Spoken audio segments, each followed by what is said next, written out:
এরকম মজাদার ভর্তা হলে পেট ভরে ভাত খাওয়া যাবে। আসসালামু আলাইকুম, কেমন আছেন আপনারা? আশা করি আল্লাহর রহমতে ভালোই আছেন। আমি আল্লাহর রহমতে ভালোই আছি। আপনাদের সামনে নতুন আরেকটা রেসিপি নিয়ে হাজির হয়েছি। আজকে রান্না করব টমেটো মাখা ভর্তা।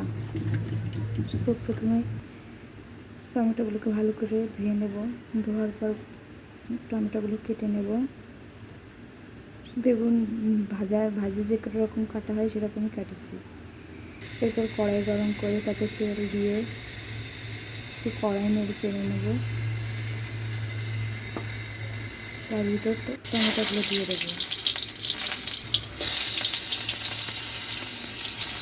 একে একে সবগুলো টমেটো দিয়ে দেবো।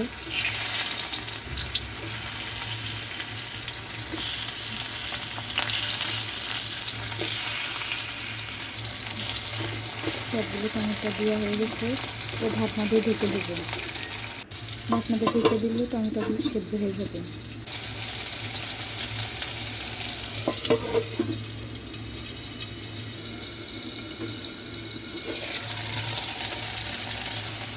ঢাকনা তোলার পর টমেটোগুলোকে উল্টে দেবো।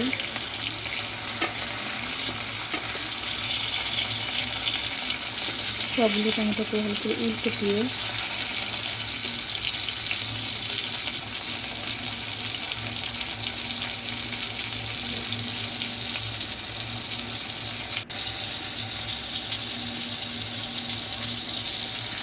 কাঁচামরিচ দিয়ে যেহেতু ভর্তা মাখাবো ওই জন্য কাঁচামরিচ দিয়ে দেবো এর ভিতর। আবার ঢেকে দেবো যাতে অপর পাশে সিদ্ধ হয়ে যায়। মোটামুটি ভালো করে সিদ্ধ হয়ে গেছে। দুই পাশে একটু নেড়ে করে দেবো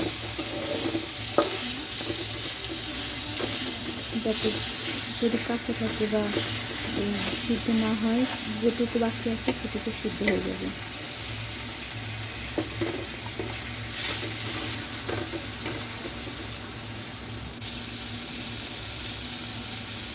টমেটোগুলো ভাজা হয়ে গেলে পেঁয়াজ ভেজে নেব।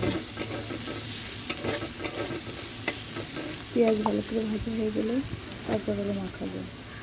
আমার ভিডিও যদি ভালো লাগে তাহলে লাইক, শেয়ার, কমেন্ট করতে ভুলবেন না। আর সাবস্ক্রাইব করে পাশে থাকবেন। আপনাদের অনুপ্রেরণায় নতুন নতুন ভিডিও নিয়ে হাজির হতে পারবো।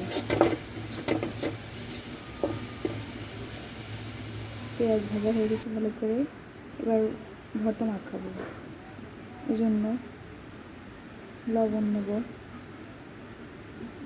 লবণ নিয়ে তার ভিতর সরিষার তেল দিয়ে আর কাঁচামরিচ তো টমেটোর সাথে ভেজে নিয়েছিলাম, একসাথে মাখাবো।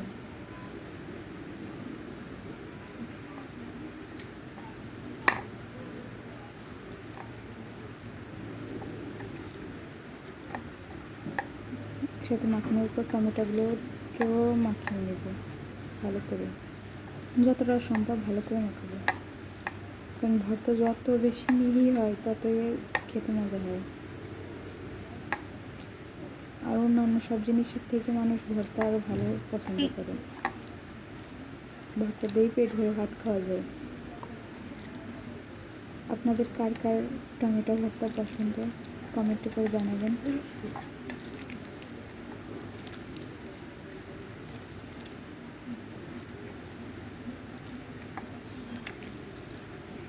টমেটো ভর্তা হয়ে গেছে।